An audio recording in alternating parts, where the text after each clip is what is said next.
श्री स्वामी समर्थ महाराज यांच्या चरणी कोटी कोटी प्रणाम.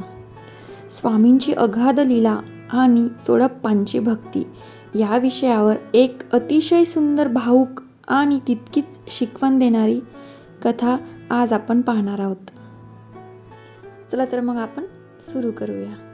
श्री स्वामी समर्थ. भिवू नकोस, मी तुझ्या पाठीशी आहे.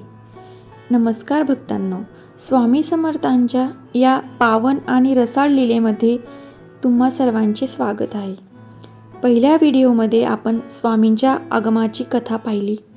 आज आपण स्वामींच्या अशा एका परमभक्ताची कथा पाहणार आहोत, ज्याने स्वामींना केवळ देव मानले नाही, तर आपल्या घरातील लहान मूल म्हणून त्याची सेवा केली. ते भक्त म्हणजे चोडप्पा. आणि आज आपण पाहणार आहोत की स्वामींनी चोडप्पांच्या निष्पाप भक्तीसाठी कोणती अद्भुत लीला रचली.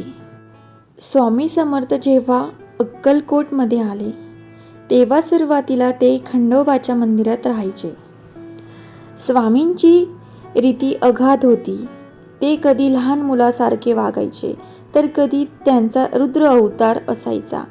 अशा वेळी अक्कलकोटमधील चोडप्पा नावाच्या एका साध्या गरीब ब्राह्मणाने स्वामींची अथांग भक्ती केली.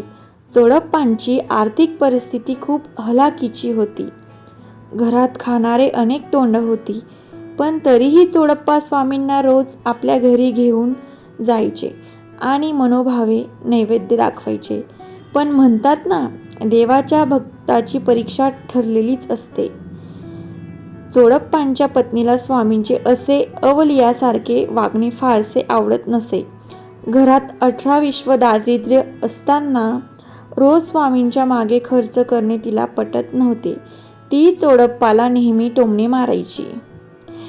एकदा काय झाले, चोडप्पांच्या घरात धान्याचे एक कणही शिल्लक नव्हता. पत्नीने वैतागून चोडप्पाला सांगितले, आज घरात शिजवायला काही नाही, मुलांना काय भरवू आणि तुमच्या या स्वामींना आज काय खायला घालणार. चोडप्पा अत्यंत दुःखी झाले. ते स्वामींच्या चरणाशी जाऊन बसले आणि डोळ्यातून अश्रू वाहू लागले. स्वामी तर अंतर्यामी होते. ते चोडप्पांच्या घरी आले. स्वामींनी चोडप्पांच्या पत्नीला सांगितले, बाई जा, आज आम्हाला पुरणपोळीचे जेवण घाल. चोडप्पांची पत्नी रागात आणि हताश होऊन म्हणाली, महाराज, घरात साधे पीठ नाही, पुरणपोळी कुठून आणू. स्वामी हसले आणि म्हणाले, त्या कोपऱ्यात ठेवलेले मडके पहा, त्यात पीठ आणि गूळ आहे. पत्नीने अविश्वासाने जाऊन त्या रिकाम्या मडक्यात हात टाकला, तर काय आश्चर्य, जे मडके कालपर्यंत पूर्ण रिकामे होते, ते गव्हाचे पीठ, हरभऱ्याची डाळ आणि गुळाने काठोकाठ भरले होते. इतकेच नाही, तर स्वामींच्या कृपेने त्या दिवशी चोडप्पाच्या घरातून इतका सुवास सुटला की अक्कलकोट नगरी थक्क झाली. त्या दिवशी चोडप्पा त्यांच्या पत्नीचे डोळे उघडले आणि ती स्वामींच्या चरणी लीन झाली. भक्तांनो, या कथेतून स्वामी आपल्याला काय शिकवतात? स्वामींना 56 भोग किंवा सोन्या चांदीची गरज नसते.